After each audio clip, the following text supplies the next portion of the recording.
स्तुति हो, കർത്താവിന്റെ നാമത്തിന് മഹത്വം ഉണ്ടാകട്ടെ. पिता परमेश्वर का नाम को महिमा मिलने पाए।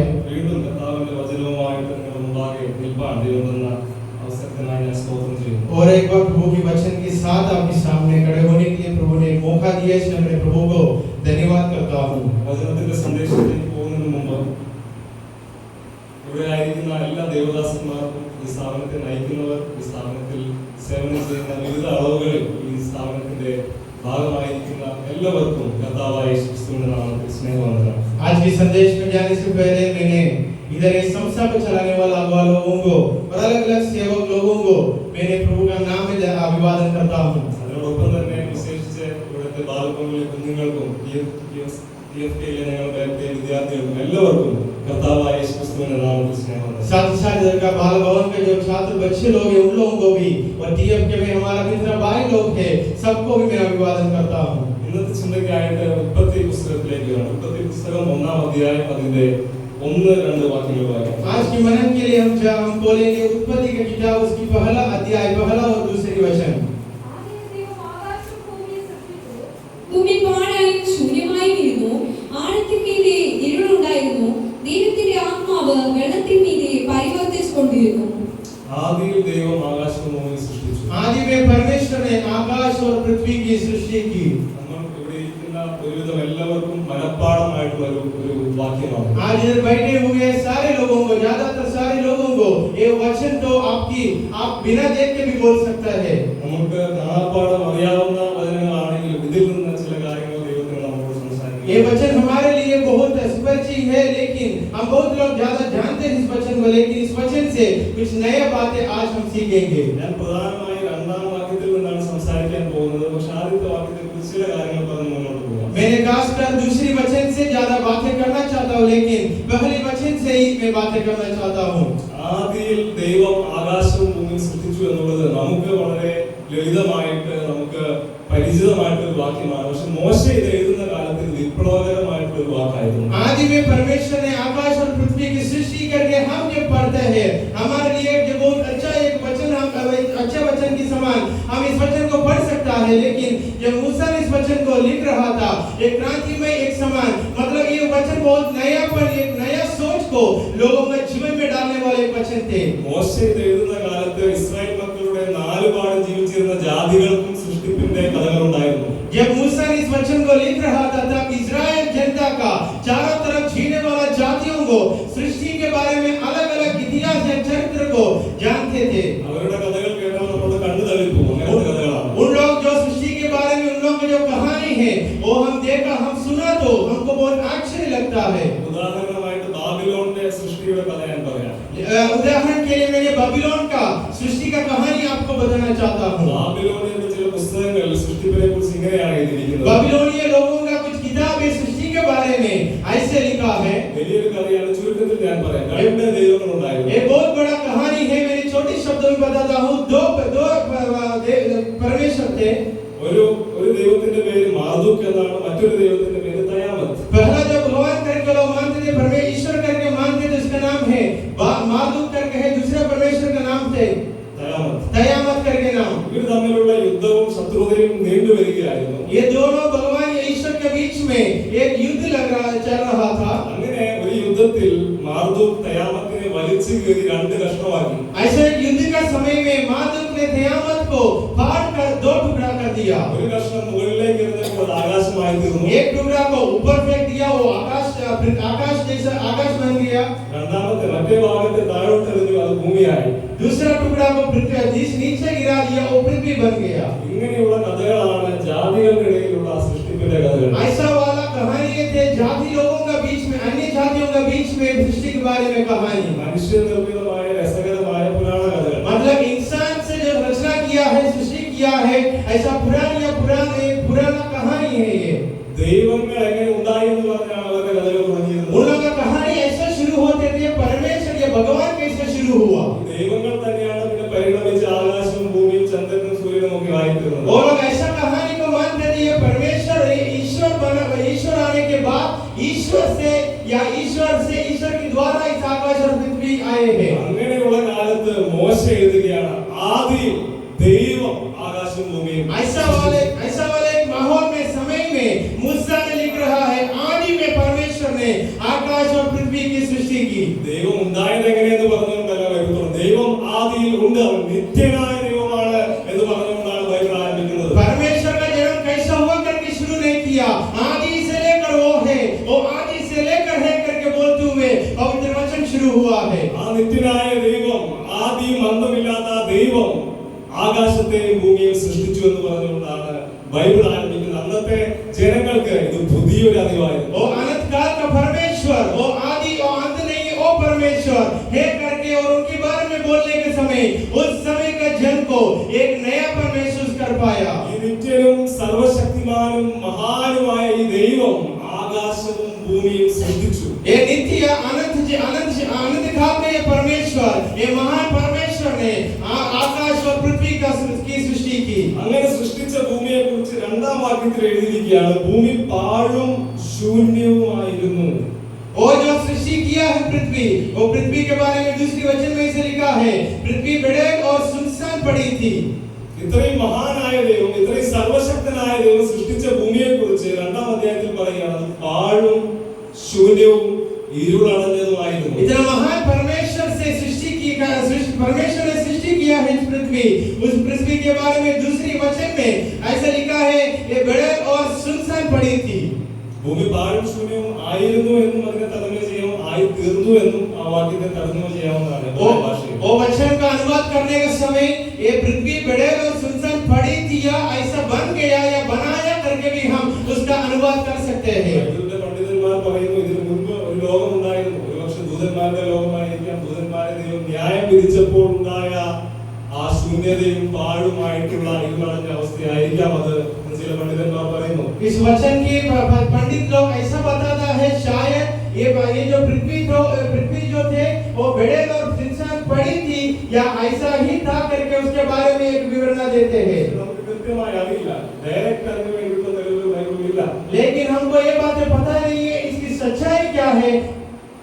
അങ്ങനെ ആണെങ്കിലും അല്ലെങ്കിലും രണ്ടാം വാക്യത്തിൽ ഭൂമിയുടെ അവസ്ഥ എന്തായിരുന്നു? പാഴും ശൂന്യവുമായിരുന്നു. ऐसा है या नहीं है, लेकिन इस पृथ्वी का अवस्था या स्थिति कैसे था करके दूसरी वचन में हम पढ़ सकते हैं। മൂന്ന് പദങ്ങളാണ് ഭൂമിയുടെ അവസ്ഥയെ സൂചിപ്പിക്കുവാൻ വേണ്ടി അവിടെ ഉപയോഗിച്ചിരിക്കുന്നത്. तीन अलग शब्दों को जोड़कर इस पृथ्वी का स्थिति या अवस्था क्या था करके हमको समझाता है। ഒന്ന്, അത് പാഴും ശൂന്യവുമായിരുന്നു. पहली बात ये है, बेढंग और सुनसान पड़ी थी। അത് ഇരുളടഞ്ഞതായിരുന്നു. वो अंधियारा था। അത് വെള്ളത്താൽ മൂടപ്പെട്ടതായിരുന്നു. वो ऐसा उसके बारे में लिखा है, उसका वो पानी से भरे हुए पृथ्वी थे। ഈ ഭൂമിയിൽ നിന്ന് എന്തെങ്കിലും നല്ലത് പുറപ്പെടുമെന്ന് ആർക്കും വിശ്വസിക്കുവാൻ കഴിയാത്തതുപോലെ അത്രയും ഒരു വേസ്റ്റ് ആയ നിലമായിട്ട് ഭൂമി കിടക്കുന്നു. इस पृथ्वी से कोई अच्छे बातें नहीं आ पाएगा, ऐसा एक बर्बाद हुए एक जमीन के बारे में पृथ्वी की समान हम इधर हम वचन को पढ़ सकता है। പാഴും ശൂന്യവും എന്ന് പറഞ്ഞാൽ ഒന്നും നല്ലതായിട്ട് ഒന്നും അതിൽ നിന്ന് പുറപ്പെടില്ല. ആ അവസ്ഥയ്ക്കാണ് പാഴും ശൂന്യവും എന്ന് പറയുന്നത്. बेढंग और सुनसान पड़ी थी, मतलब इससे कोई अच्छा चीज नहीं आ पाएगा, ऐसा वाले स्थिति के बारे में हम पढ़ सकते हैं। ഒന്നിനും കൊള്ളാത്ത, ഒരു കാര്യത്തിനും യോഗ്യമല്ലാത്ത ഒരു അവസ്ഥ. कोई काम का नहीं है, कोई चीज के लिए योग्य लायक नहीं है, ऐसा वाले एक स्थिति के बारे में लिखा है। പാഴും ശൂന്യവും മാത്രമല്ല, അതിന് പുറത്ത് ഇരുളടഞ്ഞ് കൂരിരുട്ട് കൊണ്ട് മൂടിയ ഭൂമി, ഒരു കൈ വെളിച്ചമില്ല. सिर्फ बेढंग और सुनसान पड़ी नहीं थी, वो अंधियारे से भरे हुए पृथ्वी थे, कोई रोशनी नहीं थे। വെള്ളം കൊണ്ട് മൂടപ്പെട്ട ഭൂമി. और जल से भरे हुए पृथ्वी के बारे में हम देख सकते हैं। ചെറിയ വെള്ളപ്പൊക്കം വരുമ്പോഴേക്കും അത് എത്ര ഭയാനകമാണെന്ന് നമുക്കറിയാം. എല്ലാം നാശനഷ്ടമാണ്. एक छोटी सी जल प्रलय आने का समय कितना भयानक होगा हम तो जानता है, सब चीजें नष्ट हो जाता है। പക്ഷെ ഇവിടെ പറയുകയാണ്, വെള്ളം നിറഞ്ഞിരിക്കുകയാണ് ഭൂമിയിൽ. उसके बारे में वो इधर तो लिख रखा है, पानी से भरे हुए, जल से भरे हुए पृथ्वी के बारे में। മാനുഷികമായിട്ടുള്ള കണ്ണുകൾ കൊണ്ട് നോക്കുമ്പോൾ ഒന്നിനും ഒരു പ്രതീക്ഷയ്ക്കും വകയില്ലാത്ത ഒരു ഭൂമി. इंसान की नजरों से देखा तो वो सोच में देखा तो कोई काम का नहीं है ये पृथ्वी, ഒന്നിനും കൊള്ളാത്ത ഒരു ഭൂമി. कोई काम का नहीं है ये पृथ्वी। പക്ഷേ അവിടെ കൊണ്ട് അവസാനിക്കുന്നില്ല, ഒരു വരി കൂടെ അവിടെ ചേർക്കപ്പെടുകയാണ്. ദൈവത്തിന്റെ പരിശുദ്ധാത്മാവ് ഈ ഭൂമിയുടെ മേൽ പരിവർത്തിച്ചുകൊണ്ടിരുന്നു. ये वहाँ वचन वहाँ खत्म नहीं हुआ, वहाँ ऐसे लिखा है, परमेश्वर का पवित्र आत्मा वहाँ मंडराते रहा था। ഈ പാഴും ശൂന്യവുമായ ഇരുളടഞ്ഞ വെള്ളത്താൽ മൂടപ്പെട്ട ഈ ഭൂമിയുടെ മുകളിൽ ദൈവത്തിന്റെ പരിശുദ്ധാത്മാവിന് ചിലത് ചെയ്യുവാനുണ്ട്.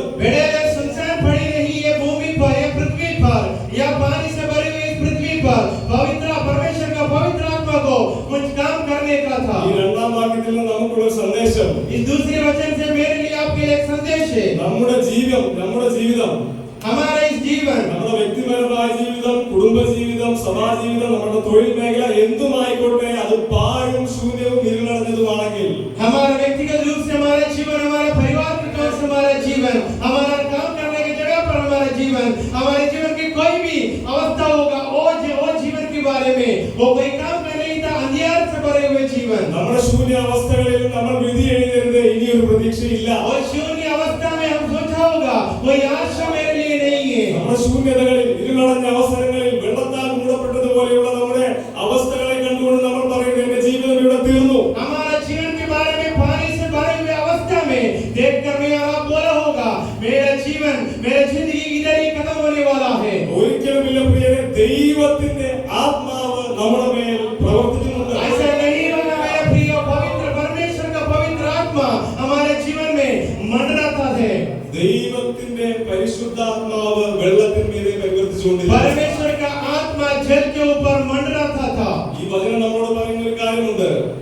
നമ്മുടെ ജീവിതം ശൂന്യമായി എന്ന് വെച്ച്, ഇരുളടഞ്ഞു എന്ന് വെച്ച്, വെള്ളത്താൽ മൂടപ്പെട്ടതുപോലെ കിടക്കുന്നു എന്ന് വെച്ച് നാം നമ്മുടെ ജീവിതം തീർന്നു പോയിട്ടില്ല, നമ്മുടെ ജീവിതം സാത്താന്റെ കരങ്ങളിലായിട്ടില്ല. इस वचन हमको एक संदेश देता है मेरे प्रियो, अगर हमारे जीवन बड़ेल और सुनसान या शून्य अवस्था में होगा, जल से भरे हुए अवस्था में होगा या अंधियार में होगा, शैतान के हाथों में हमारा जीवन नहीं गया है, हमारा जीवन इधर खत्म नहीं हुआ है मेरे प्रियो। മറ്റൊരു വാക്കിൽ പറഞ്ഞാൽ ദൈവം തന്റെ പാഴും ശൂന്യമായ സൃഷ്ടികളെ എറിഞ്ഞു തള്ളുന്നില്ല.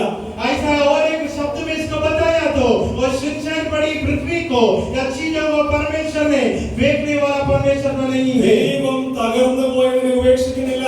टूटे हुए चीजों को छोड़ने वाला परमेश्वर नहीं है। ഹൃദയം നുറുങ്ങിയവർക്ക് അവൻ സമീപസ്ഥൻ. जिसका हृदय टूटा है उनके करीब आने वाला परमेश्वर है। वो ഉടഞ്ഞു പോയ കളിമണ്ണുകളെ അവൻ പെറുക്കിയെടുത്ത് വീണ്ടും ഒരു പാത്രമാക്കും. टूटे हुए मिट्टी को और लेकर एक अच्छा बर्तन की समान वो बनाएगा। പുകയുന്ന തിരി അവൻ കെടുത്തുകയില്ല. और जलने हुआ दीप को वो बंद नहीं करता है मेरे प्रियो। ചതഞ്ഞ ഓടയെ അവൻ ഒടിച്ചു കളയുന്നില്ല. ऐसा लिखा है टूटे हुआ कोई भी चीज होगा उसको तोड़ने वाला परमेश्वर नहीं है। ദൈവം തന്റെ സൃഷ്ടിയെ ഏതവസ്ഥയിൽ ഉപേക്ഷിക്കുന്നില്ല. परमेश्वर उसके सृष्टि को कोई भी अवस्था में होगा उसको छोड़ने वाला परमेश्वर नहीं है।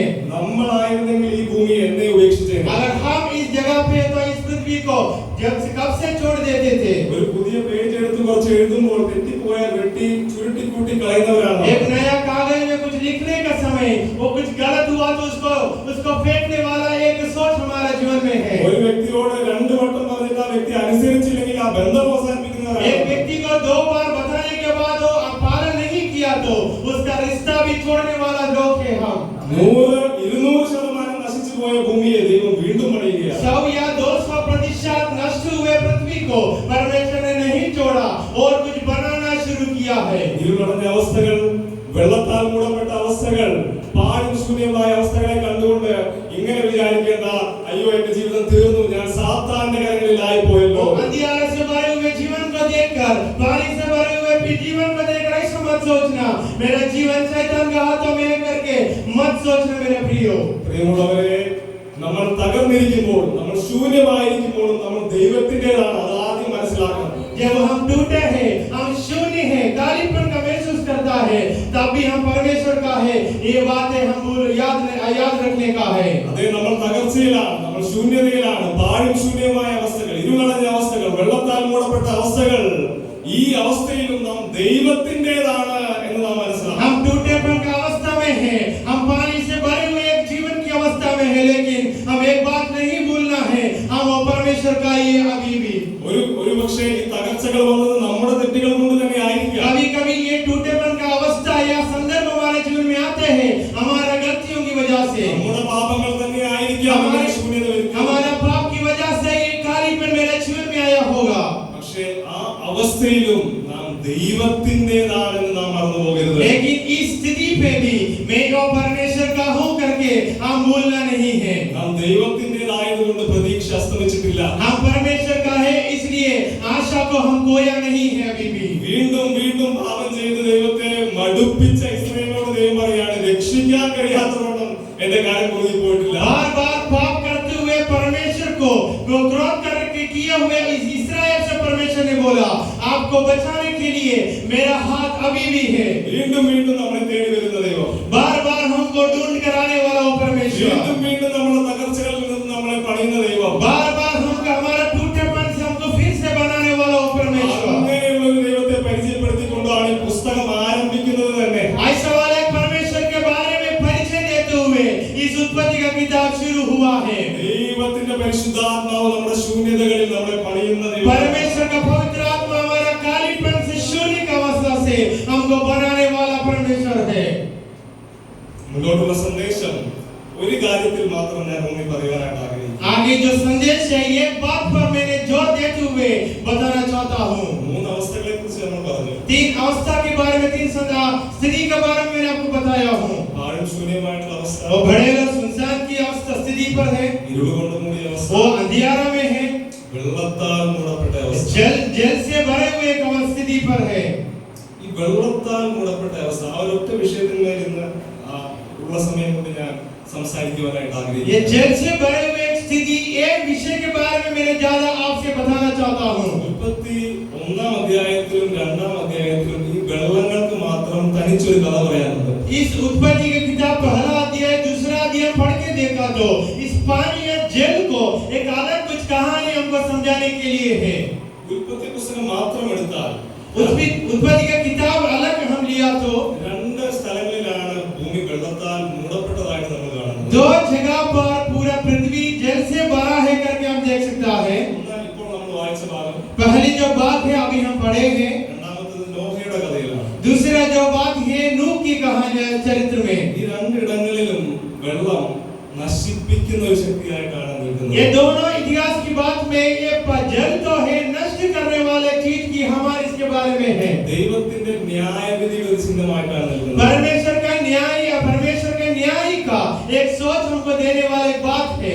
ദൈവത്തിന്റെ നല്ല സൃഷ്ടിപ്പിന് എതിരായിട്ട് നിൽക്കുന്ന ഒരു തടസ്സമായിട്ടാണ് ഇവിടെ നിൽക്കുന്നത്. ये जल को ऐसा दर्शाया है, परमेश्वर का सृष्टि का विरोध करे होने वाला एक चीज। ഈ മുഴുവൻ ബൈബിൾ എടുക്കാം. हम पूरे बाइबल का पवित्र वचन को लेके देखेंगे। സങ്കീർത്തനങ്ങളിലേക്ക് വരുമ്പോൾ जब हम भजन संहिता में आके देखते हैं, ചില സങ്കീർത്തനകാരന്മാർ തങ്ങളുടെ ജീവിതത്തിലെ ദുഃഖങ്ങളെ, കഷ്ടതകളെ, പ്രയാസങ്ങളെ കുറിച്ച് വിവരിക്കുവാൻ വേണ്ടി വെള്ളത്തിന്റെ ഉപമ ഉപയോഗിക്കാറുണ്ട്. कुछ भजन संगीतकार उसके लेखक ऐसे बताया है, जीवन की कुछ चीजों के बारे में बताने के लिए इस जल का उदाहरण लेते हुए हमको समझाया है। വെള്ളം എന്റെ പ്രാണനോളം എത്തിയിരിക്കുന്നു. वहाँ लिखा है ये जल मेरा प्राण की ऊंचाई तक आए हुए हैं। പ്രവാഹങ്ങൾ എന്നെ കവിഞ്ഞിരിക്കുന്നു. वो बहुत बड़ा जल का प्रलय मेरे जीवन में आए हैं। അക്ഷരാർത്ഥത്തിൽ വെള്ളത്തിനടിയിൽ പോയെന്നല്ല, उसका मतलब ऐसा नहीं है मेरे पानी का नीचे नहीं है करके नहीं है। ജീവിതത്തിന്റെ പ്രയാസങ്ങൾ, കഷ്ടതകൾ മൂടി കുമിഞ്ഞുകൂടുന്ന അവസ്ഥയാണ് വെള്ളത്താൽ മൂടപ്പെട്ട അവസ്ഥ. हमारा जीवन का कुछ अवस्था संदर्भ ऐसा होगा, इस पानी से भरे हुए का अनुभव हमारे जीवन में आता है, उसको दर्शाया है। ഒരു ഉദാഹരണം മാത്രം വായിക്കാം. 69:2 സങ്കീർത്തനം 69:2. एक उदाहरण हम पढ़ेंगे भजन साम 69 का दूसरी वचन वर्स 2। ഞാൻ നിലയില്ലാത്ത ആഴമുള്ള ചേറ്റിൽ താഴുന്നു, ആഴമുള്ള വെള്ളത്തിൽ ഞാൻ മുങ്ങിപ്പോകുന്നു. മതി. ആഴമുള്ള വെള്ളത്തിൽ ഞാൻ മുങ്ങിപ്പോകുന്നു. തുടർന്ന് വായിക്കാം. പ്രവാഹങ്ങൾ എന്നെ കവിഞ്ഞൊഴുകുന്നു, ആ, എന്റെ നിലവിളിയാൽ ഞാൻ തളർന്നിരിക്കുന്നു. മതി. ആഴമുള്ള വെള്ളത്തിൽ താഴുകയാണ് സങ്കീർത്തനകാരൻ. वहाँ ऐसा लिख के रखा है, वो गहरा पानी में जल में मैंने डूब रहा हूँ। വെള്ളത്തിന്റെ ഓളങ്ങൾ, പ്രവാഹങ്ങൾ സങ്കീർത്തനകാരനെ മൂടുകയാണ്. वो जल प्रलय आकर इस भजन संगीतकार को डुबा रहा है। തന്റെ കഷ്ടങ്ങളുടെ കാഠിന്യത്തെ കുറിച്ചാണ് ഇത് പറയുന്നത്. उनका कष्ट कितना गहरा है इसके बारे में हमको समझा रहा है। വായിക്കേണ്ട യശയാവിന്റെ പുസ്തകം 43:2 നമുക്ക് എല്ലാവർക്കും അറിയുന്ന ഒരു വാക്യമുണ്ട്. यशायाह नबी का किताब 43 वर्स 2 में एक वचन जो है, हम सब इस वचन को जानते हैं। ദൈവം പ്രവാസത്തിലേക്ക് പോകുന്ന ഇസ്രായേൽ മക്കളോട് പറയുകയാണ്, നദികളിൽ കൂടെ കടക്കുമ്പോൾ ഞാൻ നിങ്ങളോട് കൂടെ ഇരിക്കും. जो इस्राएल का लोग जो दासत्व में जा रहा है, उनके लिए परमेश्वर का वचन है, जब तू नदी से पार होकर नदी से जाएगा, मैं तुम लोगों का साथ दूंगा। നീ വെള്ളത്തിൽ കൂടെ കടക്കുമ്പോൾ ഞാൻ നിങ്ങളോട് കൂടെ ഇരിക്കും. നീ നദിയിലൂടെ കടക്കുമ്പോൾ അവൻ നിന്റെ മീതെ കവിയുകയില്ല. നീ തീയിലൂടെ കടന്നാലും അവൻ നിന്നെ ദഹിപ്പിക്കുകയില്ല. वहाँ वचन में ऐसे लिखा है, जब तू नदी से जल से जाएगा वो तेरा ऊपर नहीं आएगा, तुझको नहीं डुबाएगा।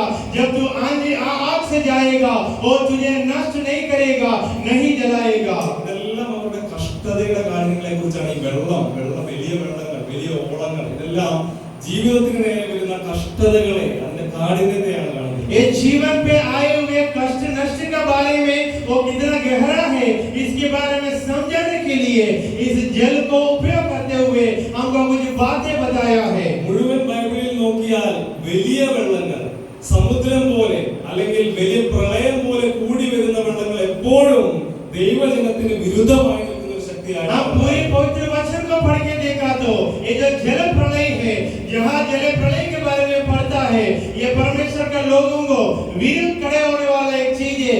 यह बहुत बड़ा जल प्रलय आया हमारे जीवन में, आए हुए मुसीबत के बारे में इसकी बातें दर्शाता है। ദാനിയേലിന്റെ പുസ്തകം 7-ാം അധ്യായം വായിക്കേണ്ട दानियेल की किताब 7 चैप्टर 7 जब हम पढ़ के देखेंगे, അവിടെ 4 മൃഗങ്ങളെ കുറിച്ചുള്ള ഒരു ദർശനമുണ്ട്. वहाँ 4 जानवर के बारे में, पशुओं के बारे में एक दर्शन है। ഈ 4 മൃഗങ്ങൾ ഭൂമിയിൽ വരുവാൻ പോകുന്ന 4 രാജാക്കന്മാരുടെ ദർശനമായിരുന്നു. ये 4 पशुओं के बारे में वहाँ लिखा है, धरती पर पृथ्वी पर आने वाले 4 राजाओं के बारे में लिखा है। പക്ഷേ 4 മൃഗങ്ങൾ വരുന്നത് സമുദ്രത്തിൽ നിന്ന്. ये 4 जो पशु जो आ रहा है वो समुद्र से आ रहा है। അവിടെ ഈ സമുദ്രം, ഈ വലിയ വെള്ളക്കെട്ട് അതെന്താണ്?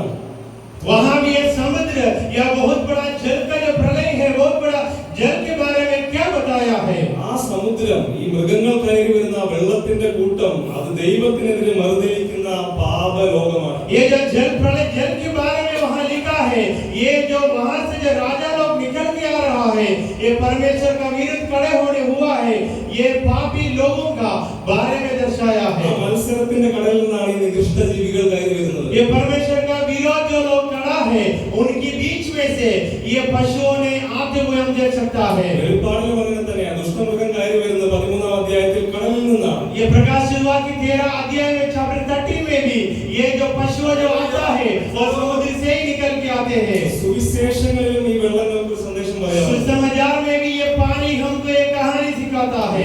2 തവണ യേശു ശിഷ്യന്മാരുമായിട്ട് ബോട്ടിൽ സഞ്ചരിക്കുമ്പോൾ, ഗലീല തടാകത്തിലൂടെ സഞ്ചരിക്കുമ്പോൾ കാറ്റും കടലും ഉയരുന്നതായിട്ട്, അവർക്ക് പ്രതികൂലമായി ഉയരുന്നതായിട്ട് കാണുന്നു. 2 बार यीशु मसीह और उनके चेले लोग समुद्र, गलील के समुद्र से जाने का समय ये आंधी तूफान जल प्रलय आकर उनको डुबाने के एक अवस्था के बारे में पढ़ते हैं। 1-ാം നൂറ്റാണ്ടിലെ അല്ലെങ്കിൽ പുരാതന കാലത്തെ വിശ്വാസം അനുസരിച്ച് കടൽ, സമുദ്രം അത് ഭൂതങ്ങളുടെ ഇരിപ്പിടമാണ്, ദുഷ്ടാത്മ ശക്തികളുടെ കേന്ദ്രമായിട്ടാണ് അവർ മനസ്സിലാക്കുന്നത്. इतिहास में पढ़ के देखा था पुराने समय में ये जो समुद्र है दुरात्माओं का एक निवास स्थान के रूप में इस समुद्र के बारे में हम पढ़ सकते हैं। കാറ്റടിച്ച് കടലിളകി അവർ മുങ്ങുമാറായപ്പോൾ അവർ നിലവിളിക്കുകയാണ്, ഞങ്ങൾ നശിച്ചു പോകുന്നതിൽ നിനക്ക് വിചാരമില്ല. आंधी या तूफान आया, समुद्र में डूबने की एक अवस्था में वो लोग पुकारते हुए ऐसा प्रार्थना किया, हम नष्ट हो रहा है, आपका कुछ नहीं है क्या? आप कुछ नहीं करते हैं क्या करके पूछा है। യേശു എഴുന്നേറ്റ്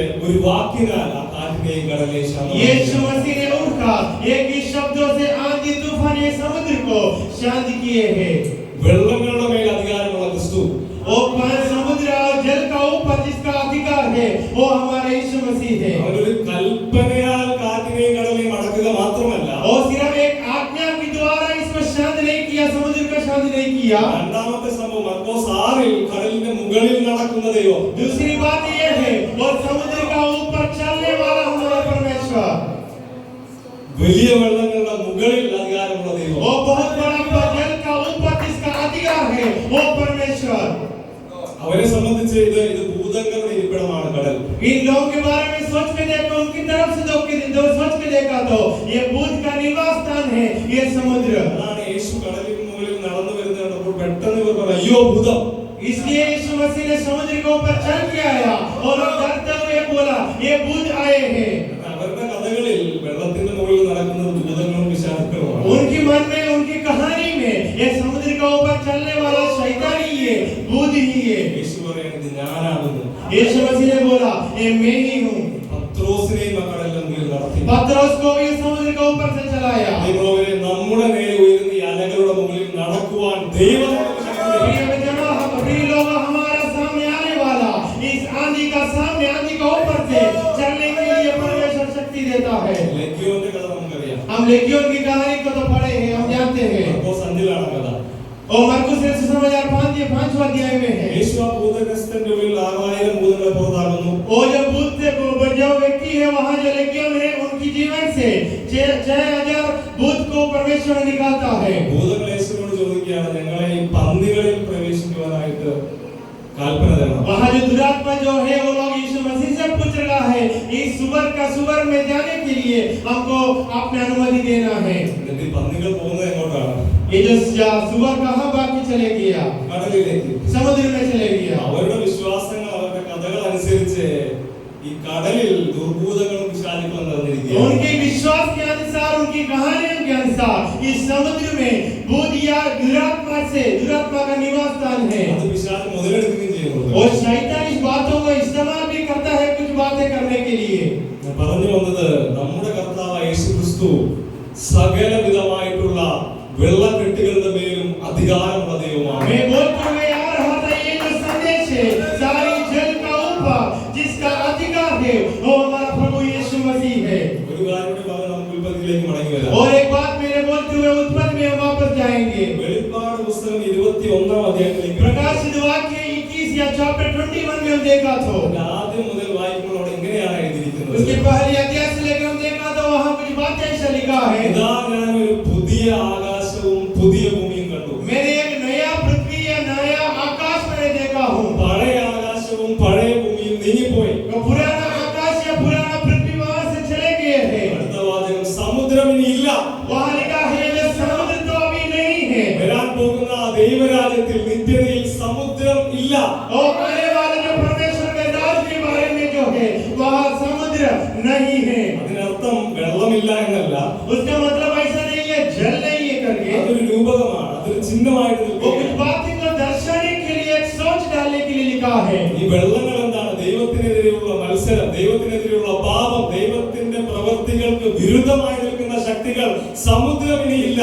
ये जल तो वो जो बातें जो है परमेश्वर का विरोध जो बातें हैं, वो जो पाप की जो बातें हैं, वो जो बातें अभी ये नया पृथ्वी आकाश का समय में नहीं है। നമ്മുടെ ഈ വ്യക്തിപരമായ ജീവിതത്തിൽ, കുടുംബ ജീവിതത്തിൽ, നമ്മുടെ തൊഴിൽ മേഖലകളിൽ, ഏത് മേഖലകളിലായിക്കോട്ടെ, ശുശ്രൂഷ ജീവിതത്തിൽ നമ്മളെ മൂടുവാൻ വരുന്ന, നമ്മളെ മുക്കുവാൻ വരുന്ന ദൈവത്തിന്റെ പ്രവർത്തികൾക്ക് എതിരെ അലയടിക്കുന്ന എല്ലാ വെള്ളങ്ങൾക്കും പിന്നെയും അധികാരമുള്ളവരാണ് നമ്മുടെ കർത്താവായ യേശു. हमारे व्यक्तिगत जीवन में होगा, हमारे सेवकाई के जीवन में होगा, हमारे परिवार के जीवन में होगा, हमको डुबाने के लिए आए हुए सारी जल का ऊपर जिसका अधिकार है उससे हमारा अगला कर रहा है। അല്പവിശ്വാസികളായ നാം പേടിച്ച് വിറയ്ക്കുന്നു. हम कभी-कभी अल्पविश्वास या हमारा विश्वास की कमजोरी की वजह से हम डर जाता है। കർത്താവ് പറയുകയാണ്, ഭയപ്പെടേണ്ട.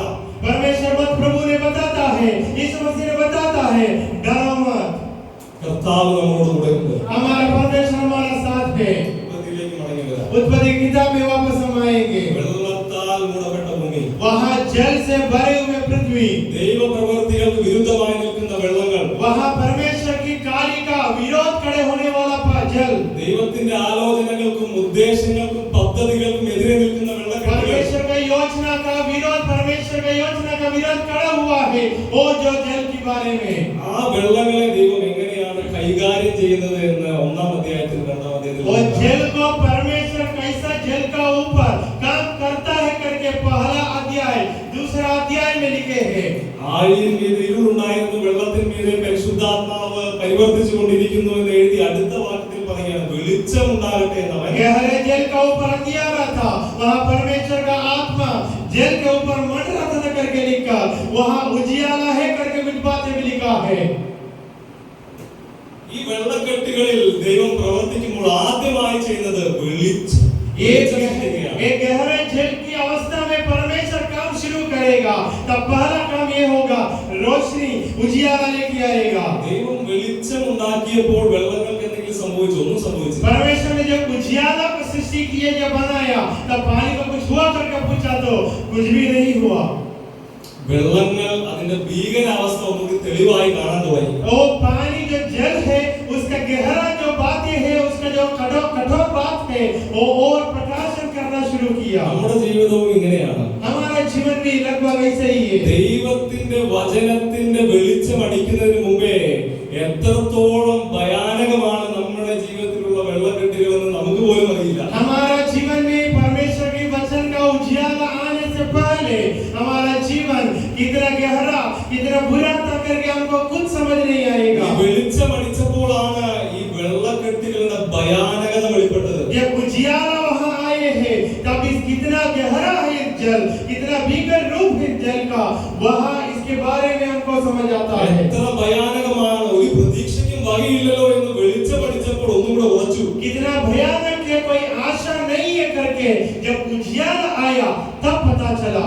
പ്രിയമുള്ളവരെ, നമ്മുടെ യഥാർത്ഥ അവസ്ഥ പലപ്പോഴും നമുക്ക് പോലും അറിയില്ല. हाँ प्रियजनों, हमारा अवस्था या संदर्भ स्थिति क्या है कभी-कभी हम भी नहीं जानते हैं। നമ്മുടെ ഹൃദയത്തിന്റെ അവസ്ഥകൾ, हमारा हृदय का अवस्था क्या है, വ്യക്തിപരമായ ജീവിതം, കുടുംബ ജീവിതം, ശുശ്രൂഷ ജീവിതം, നമ്മുടെ എല്ലാ മേഖലകളിലും പലപ്പോഴും നമ്മൾ മനസ്സിലാക്കുന്നതിനപ്പുറം തകർന്നു കിടക്കുകയാണ് പലതും. हमारा व्यक्तिगत जीवन में हमारा पारिवारिक जीवन में सेवकाई का जीवन में हमारा जो अवस्था जो है जो स्थिति है हम सोचने से बढ़कर टूटे हुए एक गहराई से टूटे हुए अवस्था में है। ദൈവത്തിന്റെ വചനത്തിന്റെ വെളിച്ചം പ്രകാശിക്കുമ്പോഴാണ് എത്ര ഭയങ്കരമാണ് ഈ യാഥാർത്ഥ്യം, ഈ തകർന്നു കിടക്കുന്നതിന്റെ വെള്ളത്താൽ മൂടപ്പെട്ടതിന്റെ യാഥാർത്ഥ്യം മനസ്സിലാക്കുന്നത് ദൈവവചനത്തിന്റെ വെളിച്ചം. परमेश्वर के वचन का रोशनी उजियारा आने के बाद हमारा जीवन कितना गहराई से डूबा है या टूटा है करके हमको या खुद को समझ आना शुरू होगा। ആദ്യത്തെ ദിവസം വെള്ളത്തെ ഒന്നും ചെയ്യുന്നില്ല.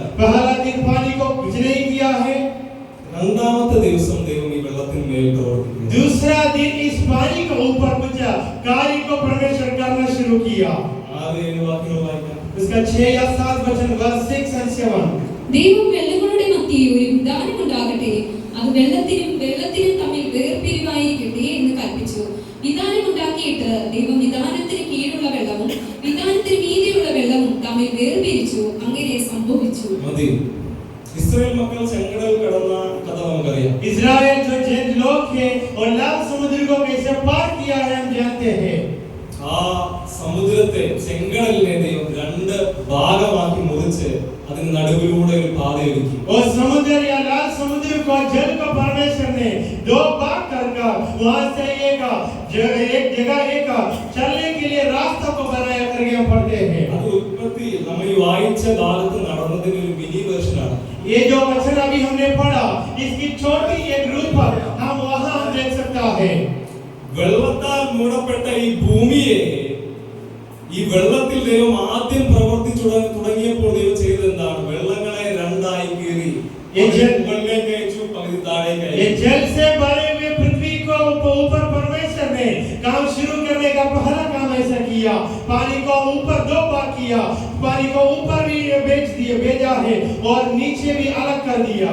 മുഴുവൻ കെട്ടിക്കിടക്കുന്ന ഈ വെള്ളത്തെ 2 ഭാഗമാക്കി, ഒരു ഭാഗത്തെ മുകളിലേക്ക് അയച്ചു, ഒരു ഭാഗത്തെ താഴെ നിർത്തി, നടുവിൽ ആകാശം ഉണ്ടാക്കി. ये भरे हुए जल को परमेश्वर ने अंदर बनाकर उसको नीचे और ऊपर करते हुए अलग-अलग भाग किया है। परमेश्वर ने पृथ्वी को बनाया। ഭൂമി മുഴുവൻ മൂടപ്പെട്ട ഈ വെള്ളങ്ങളെ 2ആയി കീറി ഒരു ആകാശപാത ഒരുക്കി. परमेश्वर ने इस पृथ्वी जो पानी से भरे हुए थे उसको 2 अलग-अलग भाग करके आकाश को बनाया। ഈ വചനം നമ്മോട് സംസാരിക്കുകയാണ്, ദൈവത്തിന് അസാധ്യമായിട്ടുള്ളതൊന്നുമില്ല. इस वचन में एक संदेश देता है हमारे परमेश्वर से सब कुछ साध्य है। 2ാം വാക്യം കാണുമ്പോൾ, അതിലെ വെള്ളക്കെട്ട് കാണുമ്പോൾ ഈ ഭൂമി ഒന്നിനും കൊള്ളില്ല എന്ന് വിധി എഴുതുന്നവർ 6ാം വാക്യത്തിൽ എത്തുമ്പോൾ നമ്മൾ കാണുകയാണ് ദൈവം വെള്ളങ്ങളെ ഒന്നിനും സമ്മതിക്കില്ല എന്ന് പറഞ്ഞ് നിൽക്കുന്ന ഈ വെള്ളങ്ങളെ കീറി മുറിച്ചുകൊണ്ട് ഒരു പുതിയ പാത ഒരുക്കുകയാണ്. इस दूसरे वचन पढ़ने वाला ऐसा सोचा होगा इस पृथ्वी से कोई फायदा नहीं है, लेकिन 6 वचन में आने के समय इस पानी को अंदर बनाकर 2 अलग भाग करके कुछ नया चीजें काम करना परमेश्वर ने शुरू किया है। പ്രിയമുള്ളവരെ, നമ്മുടെ ജീവിതത്തിലും ദൈവത്തിന് ഇങ്ങനെ പ്രവർത്തിക്കാൻ കഴിയും. प्रियजनों, हमारे जीवन में भी वैसे ही परमेश्वर काम करेगा। നമ്മുടെ ജീവിതത്തെ മൂടിയിരിക്കുന്ന വലിയ വെള്ളങ്ങൾ, और हमारे जीवन को डुबाए हुए वो बड़ा जल को ഓരോരുത്തരുടെ ജീവിതത്തിൽ വ്യത്യസ്തമായ സാഹചര്യങ്ങൾ, वो അവസ്ഥകളുമായി अलग-अलग लोगों के जीवन में, व्यक्तिगत जीवन में अलग-अलग अवस्था होगा, संदर्भ या स्थिति होगा। വലിയ പ്രളയത്തിൽ അകപ്പെട്ടത് പല കാരണങ്ങൾ इस കൊണ്ടായിരിക്കാം. गहरे जल में आप लोग अभी हैं, अलग-अलग कारण की वजह से होगा। ഇന്ന് ഈ വചനത്തിന് മുമ്പാകെ നമ്മുടെ ജീവിതം ദൈവത്തിന് സമർപ്പിക്കാമെങ്കിൽ, लेकिन इस वचन के सामने हमारा जीवन हम परमेश्वर के हाथों में सौंपा दो। നമ്മുടെ പാപങ്ങളാണ് ഈ വെള്ളക്കെട്ടുകൾക്ക് കാരണമെങ്കിൽ പാപങ്ങളെ ഏറ്റുപറയാം. अगर मेरी पाप की वजह से जल की प्रलय की अवस्था मेरे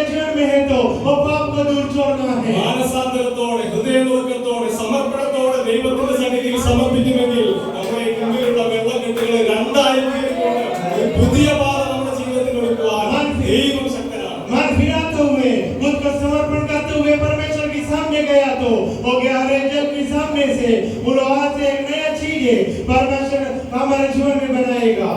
വെള്ളത്തിലുള്ള ദൈവത്തിന്റെ അടുത്ത പ്രവൃത്തി पानी के ऊपर परमेश्वर का दूसरी काम ये है। 9:10 വായിക്കാം. Now verse 9 and 10. ദൈവം ആകാശത്തിന് കീഴുള്ള വെള്ളം ഒരു സ്ഥലത്ത് കൂടട്ടെ, ഉണങ്ങിയ നിലം കാണട്ടെ എന്ന് കൽപ്പിച്ചു. അങ്ങനെ സംഭവിച്ചു.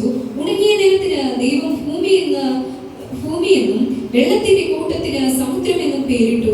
നല്ലതെന്ന് ദൈവം കണ്ടു. മതി. രണ്ടാമത്തേത്, ഇപ്പോൾ പകുതി പ്രശ്നം തീർന്നു. പകുതി വെള്ളം ആകാശത്തിന് പുറത്താണ്. ഇനി പകുതി പ്രശ്നമാണ് ഭൂമിയിലുള്ളത്. अभी आधा जो परेशानी जो समस्या जो है उसका सॉल्यूशन उसका वो तो खत्म हुआ है, लेकिन अभी आधा चीजें बाकी है। നമ്മൾ ഒരിക്കലും അവസാനിക്കില്ല, തീരില്ല എന്ന് പറഞ്ഞു നിൽക്കുന്ന വലിയ പർവ്വതങ്ങൾ പോലെയുള്ള പ്രശ്നങ്ങൾ ഒരു നിമിഷം കൊണ്ട് പകുതി കാണാതെയാവും. हमारे जीवन में भी पहाड़ की समान जो समस्या मुसीबत जो है एक ही मिनट में वो वहां से निकल के चले जाता है। ദൈവം സർവശക്തിമാനാണ്. हमारा परमेश्वर सर्वशक्तिमान है। ഭൂമിയിലുള്ള വെള്ളത്തെ ദൈവം എന്താണ് ചെയ്യുന്നത്? जो पृथ्वी पर जो पानी है उसको परमेश्वर ने क्या किया? മാനുഷികമായിട്ടുള്ള കണ്ണുകൾ കൊണ്ട് നോക്കുമ്പോൾ എന്തിനാണ് ദൈവം ഇങ്ങനെ ഒരു ആകാശം നടുക്കിൽ നിർമ്മിച്ചിരിക്കുന്നത്? എന്താണ് അതിന്റെ ഉപയോഗം? हम इंसान की सोच इंसान की नजरों से देखा तो हम सोच सकता है इस आकाश को परमेश्वर ने क्यों बीच में बनाया? ഇങ്ങനെ രണ്ടായി കീറിയിട്ട് എന്താണ് കാര്യം? ഇപ്പോഴും ഭൂമി വെള്ളത്താൽ മൂടിയാണല്ലോ ये കിടക്കുന്നത്. अंदर बना कर या अलग करके क्या फायदा है? अभी भी पानी है, जल को हम देख सकता है। താഴെയുള്ള വെള്ളത്തെ എന്ത് ചെയ്യും? अभी नीचे जो पानी है उसमें क्या करने का है? ദൈവം പറയുകയാണ്, ഭൂമിയിലുള്ള വെള്ളമെല്ലാം ഒരു വശത്തേക്ക് കൂടട്ടെ. अभी परमेश्वर ने कहा ये जो पृथ्वी पर जो पानी है एक अलग जगह पर चले जाना है। ഉണങ്ങിയ നിലം കാണട്ടെ. ये वहाँ सूखी भूमि दिखाई देने पाए। നമ്മുടെ ജീവിതത്തിലും ദൈവത്തിന് ഇങ്ങനെ ചില പ്രവൃത്തികൾ ചെയ്യും. हमारे जीवन में भी वैसे ही परमेश्वर काम करेगा।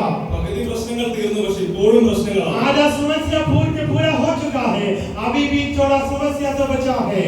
നമ്മുടെ ജീവിതത്തിൽ ദൈവത്തിന് നമ്മുടെ പ്രശ്നങ്ങളെ ഒരു വശത്തേക്ക് മാറ്റിയിട്ട് ആ ഉണങ്ങിയ നിലങ്ങളിൽ പുതിയൊരു ലോകം സൃഷ്ടിക്കാൻ കഴിയും. हमारे जीवन में भी हमारा समस्या को अलग कर और सूखी जमीन पर एक नया चीज वो परमेश्वर बनाएगा। വെള്ളങ്ങളെ ഒരു സൈഡിലേക്ക് മാറ്റി നിർത്തി അതിനെ സാക്ഷി നിർത്തിക്കൊണ്ട് ഒരു പുതിയ ലോകത്തെ സൃഷ്ടിക്കുക. और जल को अलग कर उसको अलग करते हुए उनके सामने एक अच्छा गवाही बनाते हुए नया चीजों को उत्पन्न करने वाला हमारा परमेश्वर है। വേഗത്തിൽ മുന്നോട്ട് പോയി 20ാമത്തെ വാക്യം വായിക്കണ്ട. അവിടെ ഇനി കൂടി നിൽക്കുന്ന വെള്ളം എന്ത് ചെയ്യും? अभी 20 वचन में हम जाएंगे, वहाँ जो पानी जो बचा है उसको क्या कर सकता है? ആ വെള്ളത്തിൽ ദൈവം ഒരു പുതിയ ലോകം തന്നെ സൃഷ്ടിക്കുകയാണ്. വെള്ളത്തിൽ ചരിക്കുന്ന മത്സ്യങ്ങൾ ഉണ്ടാകട്ടെ, ജീവികൾ ഉണ്ടാകട്ടെ. और जो जल पर परमेश्वर एक नया चीजों को नया सृष्टि को बना रहा है। ये पानी का अंदर जीने वाला मछलियों को परमेश्वर ने बनाया। ഓരോ വാക്യങ്ങൾ പോകുന്തോറും ദൈവത്തിന്റെ മഹാജ്ഞാനവും ശക്തിയും വെളിപ്പെട്ട് വരികയാണ്. और एक वचन आगे बढ़ते हुए वो परमेश्वर का महाकार्य वहाँ प्रकाशन होते हुए दर्शाते हुए जा रहा है। രണ്ടാം വാക്യത്തിൽ ഒന്നും നല്ലത് ഈ ഭൂമിയിൽ വരില്ലെന്നുള്ള അവസ്ഥയിൽ നിന്ന് ഇപ്പോൾ ആ തടസ്സം നിന്ന വെള്ളത്തിനകത്ത് തന്നെ ജീവനുള്ള ഒരു ലോകം സൃഷ്ടിക്കുകയാണ് ദൈവം. दूसरी वचन में कोई काम का नहीं करके जल के बारे में पढ़े तो उसका 20 वचन में ये पानी का अंदर जीने वाला जंतुओं को या मछलियों को परमेश्वर ने सृष्टि किया। രണ്ടാം വാക്യത്തിൽ ദൈവപ്രവൃത്തികൾക്ക് തടസ്സമായിരുന്ന ആ വലിയ വെള്ളങ്ങൾ 20ാം അധ്യായത്തിൽ ജീവന്റെ പുതിയ ലോകമായി. जब हम देख सकता है और दूसरी वचन में कोई काम का नहीं था, परमेश्वर का विरोध और जल तो खड़ा था। 20 वचन में एक नया पृथ्वी एक नया जीवन की समान बन गया। രണ്ടാം അധ്യായത്തിന്റെ 5 വരുമ്പോൾ വായിക്കേണ്ട അവിടെ വെള്ളത്തിന്റെ രൂപം തന്നെ മാറി. വലിയ വെള്ളങ്ങൾ എന്നുള്ള രൂപം മാറി. ഇപ്പോൾ ഭൂമിയുടെ അടിയിൽ നിന്ന് പൊങ്ങുന്ന മഞ്ഞായിട്ട് ചെടികളെ നനയ്ക്കുവാൻ വേണ്ടി വെള്ളം രൂപാന്തരപ്പെടുന്നു. अभी इसका दूसरा अध्याय इसका 5 वचन में आते हुए हम देख सकता है पानी नहीं है, वहाँ धरती के नीचे से आने वाला कोहरा जैसा इस पानी को परमेश्वर ने बनाया। 2:10 അതൊരു നദിയായിട്ട് ഭൂമി മുഴുവൻ 4 ദിക്കിലേക്ക് മുഴുകി അത് വളർച്ചയ്ക്കും അനുഗ്രഹത്തിനും കാരണമായി തീർന്നു. अध्याय 2 चैप्टर 2 वर्स 10 में इस पानी बड़ा महानदी होकर चारों तरफ बहाते हुए हम देख सकता है। ഒരു സമയത്ത് തടസ്സമായി നിന്നത്, ഒരു സമയത്ത് നാശത്തിന്റെ അടയാളമായി നിന്നത്, ദൈവപ്രവൃത്തികൾക്ക് തടസ്സമായി നിന്ന അതേ വെള്ളങ്ങൾ 2ാം അധ്യായത്തിലേക്ക് എത്തുമ്പോഴേക്കും അനുഗ്രഹത്തിനും വളർച്ചയ്ക്കും കാരണമായി. एक जो समय और परमेश्वर की था वो जब दूसरा अध्याय में आया उसका अवस्था उसकी स्थिति को बदलते हुए हम देख सकता है। നമ്മുടെ ജീവിതത്തിലും ദൈവത്തിന് ഇങ്ങനെയുള്ള ചില പ്രവൃത്തികളെ ചെയ്യാൻ प्रियजन हमारे जीवन में भी परमेश्वर ऐसा ही कुछ कार्य को जरूर करने वाला है। അതുകൊണ്ട് ഭയപ്പെടേണ്ട, इसलिए डरो मत। വെള്ളക്കെട്ടുകൾ പോലെയുള്ള പ്രളയത്തിൽ അകപ്പെട്ടതുപോലെയുള്ള നമ്മുടെ അവസ്ഥകളിൽ പകച്ചു പോകേണ്ട। जल प्रलय के जैसी स्थिति में जीवन की अवस्था में या संदर्भ में डरना नहीं है। हम ഒരുപക്ഷെ മറ്റുള്ളവരുടെ പ്രവൃത്തികൾ കൊണ്ടായിരിക്കാം നമ്മുടെ ജീവിതത്തിൽ പാഴും ശൂന്യതയും വന്നത്। कभी-कभी दूसरों के काम की वजह से वो शून्य का अवस्था हमारे जीवन में कार्यपन का अवस्था हमारे जीवन में आया होगा। നമ്മൾ ചില അനീതി നേരിട്ടത് കൊണ്ടായിരിക്കാം അങ്ങനെയുള്ള അവസ്ഥകൾ വന്നത്। कुछ गलत काम की वजह से हमारे जीवन में अवस्था आया होगा। നമ്മുടെ തന്നെ പാപവും മത്സരം കൊണ്ടും ഈ അവസ്ഥകൾ വരാം। हमारा गलती हमारा पाप की वजह से ये स्थिति हमारे जीवन में आया होगा। അങ്ങനെയുള്ള ഒരു അവസ്ഥയിൽ ഇസ്രായേലിനോട് കർത്താവ് പറയുകയാണ് യിരെമ്യാ പ്രവാചകനിലൂടെ 18-ാം അധ്യായത്തിൽ നീ കുശവന്റെ വീട്ടിലേക്ക് പോകാം। ऐसा वाले एक अवस्था में यिर्मयाह का अध्याय 18 में वहाँ परमेश्वर यिर्मयाह नबी के बारे में यिर्मयाह नबी से एक बात वहाँ बताया है। 18-ാം അധ്യായത്തിൽ കുശവൻ ആ മണ്ണിൽ പാത്രം ഉണ്ടാക്കിക്കൊണ്ടിരിക്കുമ്പോൾ പാത്രം ഉടഞ്ഞുപോയി। उसके 18 अध्याय में परमेश्वर उनको बोला तो कुम्हार के पास में जाना है, वहाँ उन्होंने जो बर्तन को बना रहा है वो टूट गए हैं। वहाँ മനുഷ്യനായിട്ടുള്ള ആ കുശവൻ ആ പാത്രത്തിന്റെ കഷ്ണങ്ങൾ എടുത്ത് എറിയുകയല്ല ചെയ്തത്, അതിനെ വീണ്ടും എടുത്ത് തനിക്ക് ഇഷ്ടമുള്ളതുപോലെ ഒരു പാത്രമാക്കി। और कुम्हार जो है कुम्हार के हाथों में जो मिट्टी जो है वो जो बर्तन टूट गए के बाद भी उसको नहीं छोड़ा, फिर इकट्ठा करके उनको नया बर्तन की समान बनाया। അത് കാണിച്ചു കൊടുത്തിട്ട് ദൈവം പ്രവാചകനോട് പറയുകയാണ്, ഇസ്രായേൽ ജനങ്ങൾ ഒരു കുശവൻ ഇങ്ങനെ ചെയ്യാമെങ്കിൽ നിങ്ങളുടെ സൃഷ്ടാവായ എനിക്ക് എത്രയധികം നിങ്ങളോട് ഇങ്ങനെ ചെയ്യാം। और दिखाते हुए इस्राएल लोगों से परमेश्वर ने बातें बोला है, अगर ये कुम्हार को ऐसा कर सकता तो आपके आप लोगों का सृष्टि करता मैं कितने बड़े कार्य तेरा और मेरा जीवन में कर सकता है। അവരോടുള്ള വാക്യങ്ങൾ വായിക്കുമ്പോൾ ദൈവം പറയണം, മാനസാന്തരപ്പെടുമെങ്കിൽ വീണ്ടും നിങ്ങളെ പണിയുവാൻ ഞാൻ इसके തയ്യാറാണ്। नीचे वचन में लिखा है मन फिराया तो मैं फिर से बनाने के लिए तैयार हूँ। വീണ്ടും നിങ്ങളെ പണിത് നിങ്ങൾക്ക് ഒരു ശുഭഭാവി തരുവാൻ ഞാൻ मैं फिर से तुम लोगों को बनाकर एक खुशखबरी देने के लिए मैं समिश्र हो सकता है। ദൈവസന്നിധിയിൽ നമ്മുടെ കണ്ണുകളെ അടയ്ക്കാം। हम परमेश्वर की चरणों में हम आंखों को बंद करेंगे। ഇന്നത്തെ വചനം നമ്മളോട് ഇടപെട്ടെങ്കിൽ आज की वचन हमसे बातें किया तो ദൈവത്തിന് മുമ്പാകെ നമുക്ക് സമർപ്പിക്കാം। हम परमेश्वर की हुजूर पर चरणों पर हम खुद को समर्पण करते हैं। ഒരുപക്ഷെ നമ്മുടെ ജീവിതത്തിന്റെ പല മേഖലകളും ആഴും ശൂന്യവുമാണ്।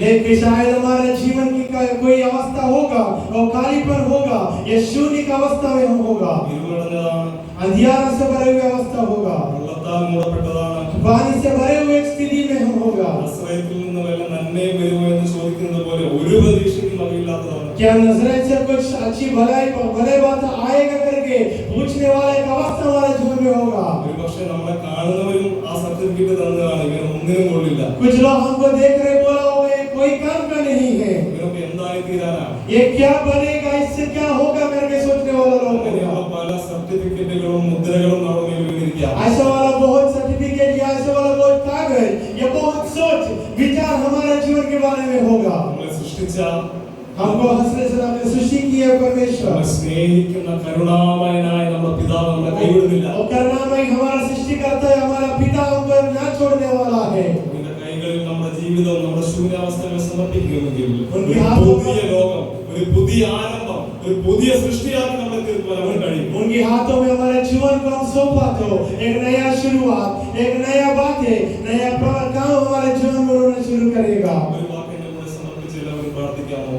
आइए हम सब इस वचन के हम प्रार्थना में समर्पण करके प्रार्थना करेंगे। കർത്താവേ, കുശവന്റെ കയ്യിൽ കളിമൺ ഉള്ളതുപോലെ प्रभु ओ कुमार के हाथों में मिट्टी की समान നിങ്ങളുടെ ജീവിതം നമ്മുടെ കരങ്ങളിലേക്ക് मैं തരുന്നു। मेरे जीवन को आपके हाथों में सौंपता हूँ प्रभु। നിങ്ങൾ ഉടഞ്ഞിരിക്കുകയാണ്, मैं टूटा हूँ प्रभु, നിങ്ങൾ തകർന്നിരിക്കുകയാണ്, मैं टूटा हूँ प्रभु, ശൂന്യമായി പാഴായിരിക്കുകയാണ്, मैं शून्य हूँ प्रभु, मैं संसार पड़ी हूँ प्रभु, ഇരുളടഞ്ഞിരിക്കുകയാണ്। मैं अंधियार से भरे हूँ प्रभु, ഒരു പ്രതീക്ഷയ്ക്കും വകയില്ല। कोई आशा नहीं है प्रभु मेरे जीवन ഞങ്ങൾ में। ഞങ്ങളെ തന്നെ താഴ്ത്തുന്നു, मैं खुद को आपके हाथों में सौंपता हूँ, ഞങ്ങളുടെ പാപങ്ങളെ ഏറ്റുപറയുന്നു। मैं मेरा पाप को कबूल करता हूँ, ഞങ്ങളോട് ക്ഷമിക്കണമേ। मुझसे माफी करना प्रभु। ഈ തകർന്നിരിക്കുന്ന ഉടഞ്ഞിരിക്കുന്ന കഷ്ണങ്ങളെ പെറുക്കി വീണ്ടും ഒരു പുതിയ പാത്രമാക്കി ये टूटे हुए टुकड़ा को लेकर प्रभु एक नया बर्तन की समान बनाना प्रभु। പ്രാർത്ഥന കേട്ടതിനായി നന്ദി। हमारा प्रार्थना सुनने के लिए धन्यवाद। യേശു ക്രിസ്തുവിന്റെ നാമത്തിൽ यीशु मसीह के नाम में आमीन आमीन।